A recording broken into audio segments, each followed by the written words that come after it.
departure yesterday. Osric is a trained killer. So if you feel up to it, give him a hard time today. He's a great dude. But all right, without further ado, I don't want to waste anybody's time. So where should we start? How's the shoulder? It's still there.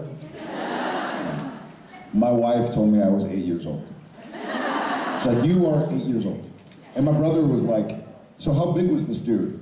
I was like, he's about shoulder high. He's like, well, what? So, boys will be boys, right? Yeah, shoulder's good. Just be gentle with me in photo ops. All right, thank you guys. All right, yes, hello. My question is about the finale. Yes. Oh, my question is about the finale. I was wondering, what were Sam's intention when he tried summoning Crowley? Did he want to sell his soul, or...? Anything. Basically, I think what Sam wanted to do, really, was just kind of figure out some way. Like Sam said, actually, in the line, is, you got him into this mess. You got to figure out how to get him out.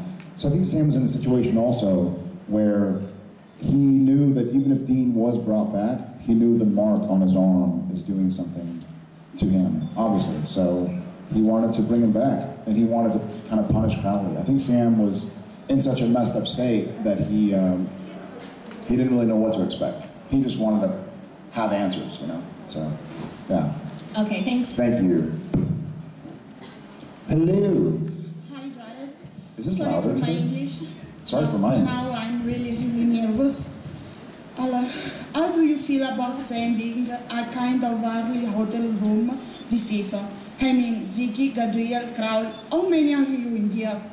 How do I feel about Sam being all those characters? Well, as an actor, it's really fun. You know, I mean, it's one of the few television shows where we can do something like that, and people aren't going, "What in the world is he doing?" And it was a fun way to explore a different character. You know, I mean, when you've played the same character for 9 years, this was certainly a nice way to mix it up a little bit. I thought the writers did a great job, and I loved, a lot of people don't know this, but so in the season premiere, Tomo, obviously, is Gadriel, Ezekiel Gadriel. So a lot of people would ask me if I had to copy him, but actually, we shot the second episode before the first episode. So Tomo actually didn't have to Tomo actually watched my performance to help sync it up. And obviously each character is different, but he actually was like, wait a second, this character has already, quote unquote, been played. I better, while bringing my own characterization to it, I better kind of figure out what Jared did. So it was a lot of fun. I mean, this is one of those few shows where we get to kind of play and do whatever we want, so, yeah. And there are something that I want you to know. Yeah. You are my hero, and you was my hope this year, because in the last months I wanted to die, literally, and you really was my hope, and thank you. Thank you. Thank my you, God. because it's for you that I'm here, well, and it just I was born on July of 19th. It's the best day. It's the best day. Yeah, I gotta say. But only thank you for all you do for me and for many people who are thank you. there. Just Yeah. thank you. Thank you. And happy early birthday.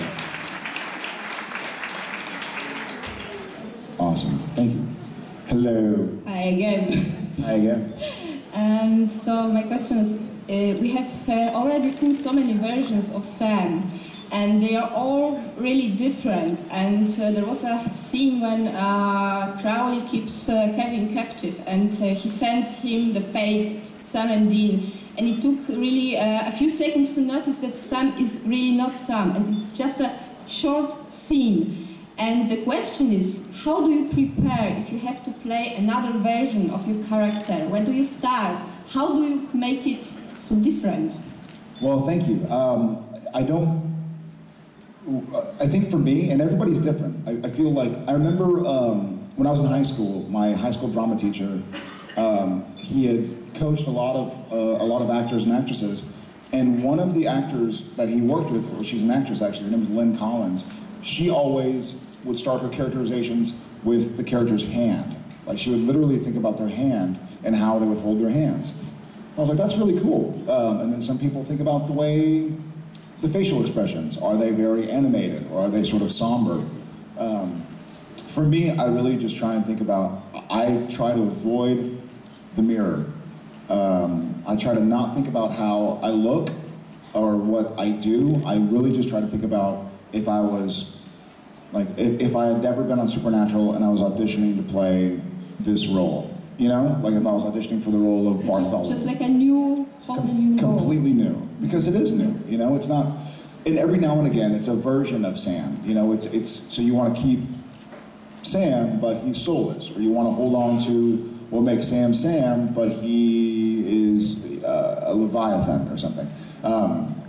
But for the most part, I try to think about it as a whole new character, as if I was auditioning for a different TV show. That's really interesting. Yeah. And if I may add something, your performance this season as Gadriel and Sam at the same moment, seeing how you change back and forth from one to another as the camera is still rolling was really amazing. And awesome. I was like, I watched this show for the 9 years and it still makes me this, wow, something like this. So very good. Thank you. Thank you. You got it. Hi there. Hello. Actors of your popularity and of your talent usually are seen as role models by people, whether they intend to be or not. So I've got a couple of questions. The first one is, who was your role model as a young man and young actor, the person or the persons that contributed to make the man that you are with your personality and integrity and the actor that you are? And since we look at you, what do you hope we see? Well, thank you, first. Most welcome. I think, you know, I don't have any, my biggest role models were honestly, as cheesy as it is, my father and my big brother. In fact, my side note, my big brother right now, in real life, he's an orthopedic surgeon. So when I was wrestling around being stupid yesterday, and I hurt myself, I was like, I should call Jeff. That's my brother. So I called him and he was like, dude, like, you're 30 now, like, quit wrestling. But I didn't have any actors in my family. It was something, my sister is an architect and my brother is a doctor. My mom is a teacher, my dad is an accountant. I mean, they're retired. So acting was something that I wanted to do. I wanted to be an actor for no other reason than just I knew it from a young age. And so I think maybe the reason I've been able to remain happy in this business, and there's a funny thing where if you are always wanting to be the most famous or the most rich or the most quote-unquote successful, then you'll never be happy, because there's always going to be somebody who's got more money or better looking or more talented or more Oscars or more famous or whatever. And so I try to focus on just being happy where I am at all times, you know? I mean, every point in your life, even when it's tough, is something to kind of cherish and be happy about. And so that's what I try and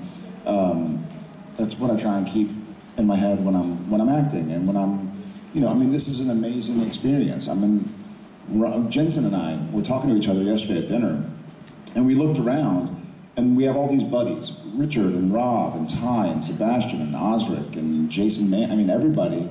We looked around and we were like, this is amazing. Like, this is I remember 10 years ago going into a room with Jensen and the 30 most powerful people at Warner Brothers who would become our bosses and going like, I hope we get the role. And now we're looking around, we're in Rome, we're talking to people about life and love and the show, and so I'm really grateful, and I think I just try to not lose sight of that. Thank you. Thank you.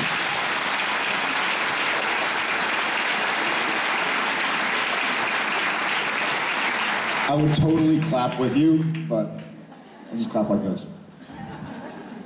Hi. Hi. A few years ago, you made a movie called Christmas Cottage. Yes. And It was many years ago. It was 7, 8 years ago. Yeah. Wow. All Yeah. right. Yeah. Anyway, the point is, I was just wondering if you could tell us a little bit more about working with Peter O'Toole, if you got along, how was he on set, stuff like that. He was amazing, and he's recently passed, obviously. He was an amazing actor from a different era, from a different generation. And I remember, so what, do you work, do you have an idol? Do I have an idol? Yeah. I think you are one of my idols, and, thank you. and Jensen and the cast, Wow, because you're really thank you. amazing people.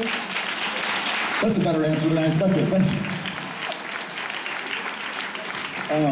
Well, thank you very much. But I guess what I was going to say is that if you and I were to do a scene, you would have to treat me like just a normal person, you know, not think about different movies or different TV shows.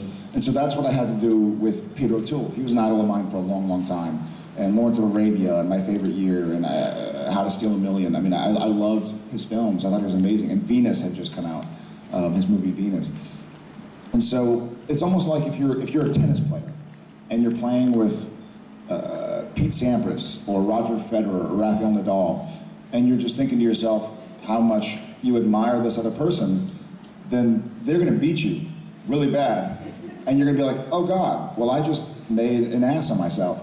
So you have to treat them as an equal, and they want that from you. And Peter wanted me to come to set and to have my own ideas and to push him and to pull him and to do. One of the things about acting with a fellow actor in a scene is that it's almost like a fight. It's almost like a dance or a fight where if we just sit here talking to each other like this, then it's not very interesting.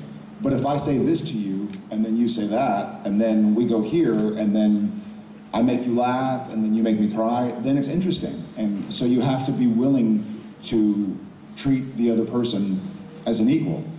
It's really weird because when you've admired somebody for so many years and then they call action and you're sitting next to them, like, but I just had to, he was so supportive and so kind. And one of these guys, like when he walks into a room, he is Lawrence of Arabia. I mean, everybody just, big blue eyes and just very majestic, very regal. The world lost a great actor and a great man, but I was very blessed to be able to work with him. Thank you.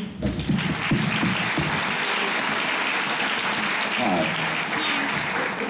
Hi. First of all, I would like to say thank you for all your hard work on Supernatural and tell you that you were simply amazing this season in portraying both Sam and Gadriel. So thank you. My question is, what do you think Sam's storyline will focus on in season 10? And how will the fact that Dean is a demon now affect him on a personal level? Well, I don't know what to expect, but I'll tell you what I hope. I hope that in the season opener that we see Sam finish his demon summoning for Crowley, and Crowley never shows up. And so I hope Sam goes back upstairs and goes into Dean's room and finds that Dean's not there. So I think that Dean and Crowley should head off, and Sam shouldn't know about it for a while. And then I think it should be almost like Sam and Dean's search for John. I think Sam should be searching for Dean, figuring out what happened, what went wrong, and where his brother is. My favorite part of Sam is when he gets to be a good, loving brother. And so we saw Sam in the finale admit to Dean, like, listen, man, I love you. I was lying this whole time because my feelings were hurt. But you're my brother. So I hope Sam follows through with that kind of feeling and that impetus. And I hope a lot of Sam is trying to get his brother back. You know, I watched an episode last night, or 2 nights ago rather. After I watched the finale, so I hadn't seen the finale until 2 nights ago, And I went to iTunes and I downloaded it. And then when I went to iTunes on my iPad, I realized that I had some other shows from some other seasons. And one of my favorite scenes that I really feel encapsulates Sam, even today, is from season 3 from an episode called Fresh Blood. And there's a scene where Dean is kind of acting tough and doing this and that, and Sam says, "Hey, just be my brother. Like I don't need you to be." Just cause. Yeah, just cause. That's right. You've seen it before. But it's one of my favorite. Thank you. And so so you know what I'm talking about. So yeah. So I'd like. It's one of my favorite. As Jared and as Sam, it's one of my favorite moments for Sam Winchester in 195 episodes. And so I hope Sam gets a little bit back of that, where he just wants his brother back, you know? So that's what I hope. Thank you. Thank you. Hi. Hi, Jared. So my question is, if Sam hadn't stumbled upon the summoning ritual at the season finale, do you think that he'd done something differently? Would he have contacted Cass instead, or? That's a great question. I think we'll see Sam contact Cass. I think that'll happen next season. I think Sam's initial reaction was kind of disbelief and sorrow and anger, and I think his head is just spinning. So I think his initial reaction was remembering that he had seen the summoning spell that Dean had summoned Crowley, and obviously gotten away with the first blade and all that. So I think that was just Sam's. He's reaching for anything. So I think he would have contacted Cass, and I think he will contact Cass. And then obviously we'll learn about what's going on with Metatron and whatnot. But I think we'll see that in season 10. Thank you. Thank you. Hello, Jared. Hi. Hello. First of all, we would like to thank you and Jensen for your outstanding performance for the season finale.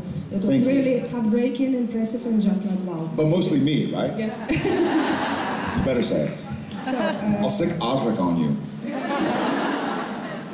So I enjoyed very much when Sam had spoken Spanish in one of the episodes. And I am always enjoying Sam and Dean speaking Latin. So my question is, are you good at learning languages? And is there any foreign language you especially like?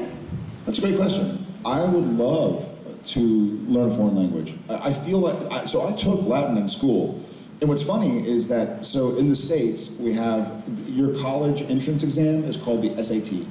And the big kind of reason to take Latin is that it teaches you a lot of words. Well, it teaches you the root of a lot of words. And so if you're taking this test and you see a word you don't know, but you recognize a few letters, you can kind of figure out what the word means. So I took Latin just for the SAT and figured I would never use it ever again. I mean, I think I'm probably one of the few human beings who has taken Latin in school and then gone on to speak Latin later in life. Yeah, my Latin teacher must be just cracking up. But I don't speak another language very well. I know a little bit of Italian, a little bit of Spanish, enough to basically, you know, I think like my sister and I went to Argentina in the Christmas of season 4, and she doesn't speak any Spanish, so I was the one speaking really terrible Spanish. But the funny thing is that, and here it happens too, is that I just know enough to answer basic questions, like to say where to go, to ask where the bathroom is. And so people will start then speaking to me in Italian, and I'm like,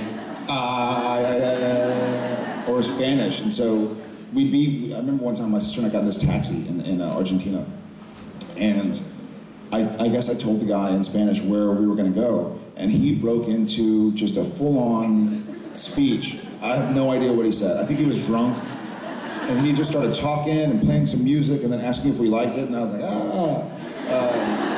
But I would love to learn more languages. I think that's probably you know what, that's probably the thing in the world I'd like to learn the most, is more languages, because I love traveling. I love the opportunity to see and meet new people, and like I said, we're in Rome now, and hopefully we'll, in the coming years, get to go see fans and friends in other countries as well. And so I'd love to be able to kind of speak the language. Thank you very much. Thank you. Hi. Hi. My question is about the fake heaven in episode 22 that Sam and Cass found. I've heard that it was supposed to be different to how it actually appeared in the episode, that it was scripted differently. Is that true, and how was it supposed to be? Has no one heard? Yes. Yes, you have heard, okay. So it was supposed to be different. It was supposed to be... So Cass's fake heaven was supposed to... I don't even know how I'm playing into it. It was supposed to be a bunch of pictures of Dean. It really was. Because I think the writers thought it was funny. But we were like, it is funny, but we don't want to give the wrong idea that that's what's going on, and so they changed it back. Yeah. And the idea was that Metatron was messing with Castiel. So we didn't want to make the episode seem like it was like we're hinting towards something, because that would have ruined the show to make it about something that it wasn't about. So they just changed it to like a really kitschy, goofy heaven. Yeah. Thank you.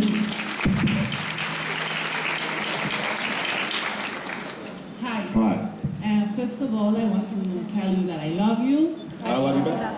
I love Sam, and I love Sam and Dean's relationship. Cool, thank you. So I was wondering what you like about Sam and Dean's relationship and what you don't like.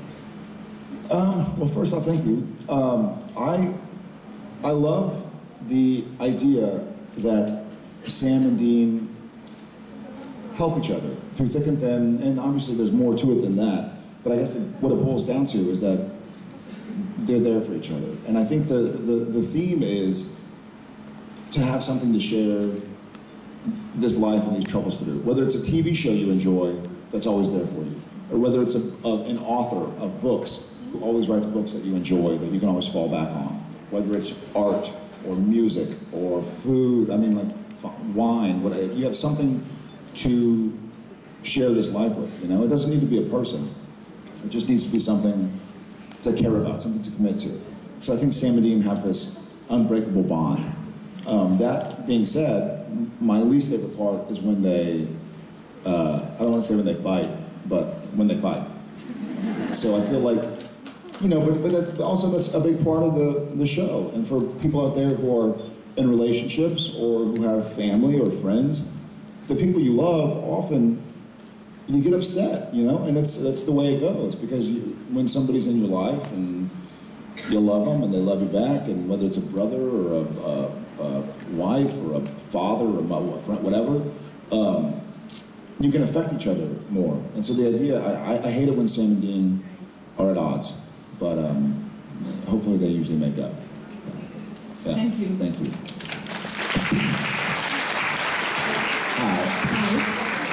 So my question is, do you want to play some role in the theatre, and if yes, which role would you choose? Well, I'm sorry, say it again? I missed it for a second.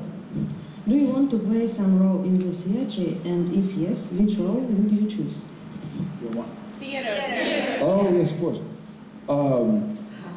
You know, I think at this point in my life, I'm not really interested in doing theater right now. I feel like one of my favorite things about TV and film is that you get a chance to really play and to really explore. And so, I mean, even a long play would be, what, 2 or 3 hours? So that's like 2 or 3 episodes of a TV show. So you only get to meet the characters so much. But here, like I've talked about, we have 195 hours of Sam Winchester. So we have a lot, and I really like being able to delve deeply into a character and see all aspects of that character. And if you do a play, then it's just, you know, an hour and a half, 2 hours, maybe 3 hours. And so it's not long enough for me. I like a little bit more. I like to delve a little bit deeper into a character. So for right now, probably not. Thank you, though. Thank you. Yeah, you got it.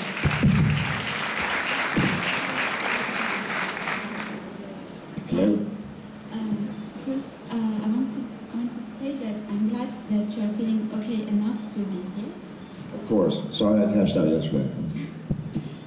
Then I was wondering if the writers ever talked to you about Adam that is still trapped in the cage.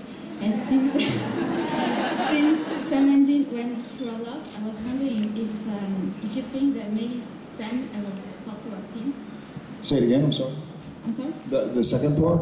Was it? If since Sam and Dean has gone through a lot of things between them, if Sam ever thought about Adam since his A brother? Yeah. That's kind of, we have a phrase, the elephant in the room. Right? It's something that is probably unsolved. I think it's one of those, Adam is a brother, but Sam and Dean are I think the idea is that one of the things we touch on a lot in Supernatural is that you don't have to share blood to be family. And so Sam and Dean are not just brothers through blood, but they're brothers through friendship and experience. And they didn't have that with Adam. They never got to meet Adam. So unfortunately, your brother, your sister can be a friend. You can care about somebody enough to have just a friend become almost a family member, And so Adam was never a family member in that sense to Sam and Dean. So unfortunately, this is probably bad, but it's almost like it was almost another hunt. It was almost another gig, It was another, well, we better go figure this out and solve it.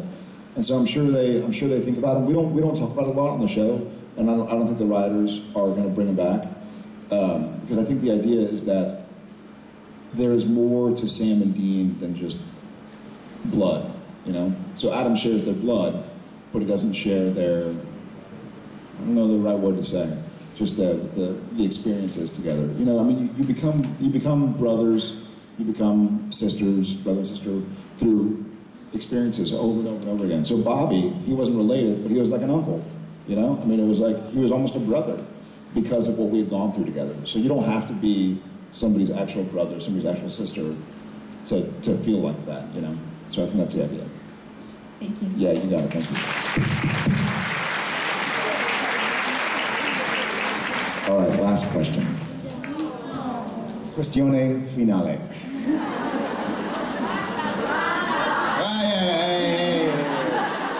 Mi dispiace.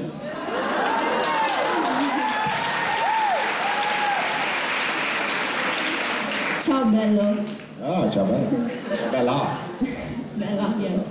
First of all, I want to thank you for all, because you are really talented, beautiful and funny. And your smile is really... Keep going, yeah. I'm going. Your smile is really the best smile I've seen in my life. Really. Thank you. Thank you.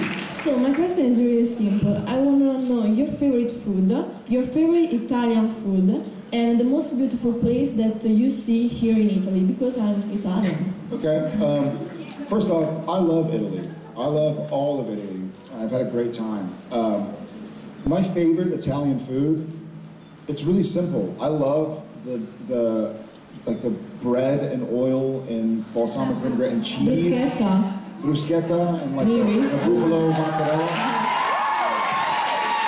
Yeah, that's something, I could eat that every day. The little cheese and the tomatoes and the mint leaves, is it? Or basil? It's basil. Caprese, yeah, also.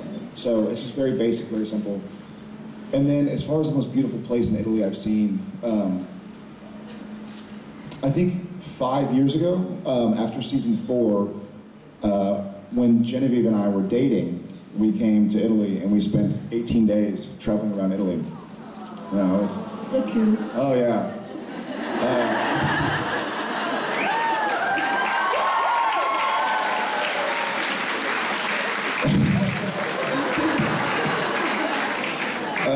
We love Jen. I love Jen too.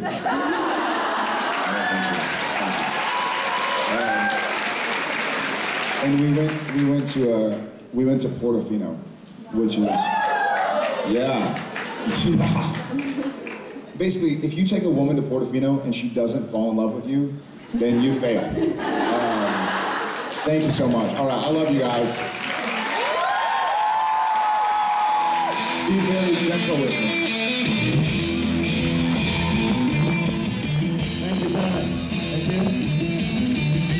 got to see this man again on stage this afternoon. Thank you. Ok, basta un pochino per gli amici italiani.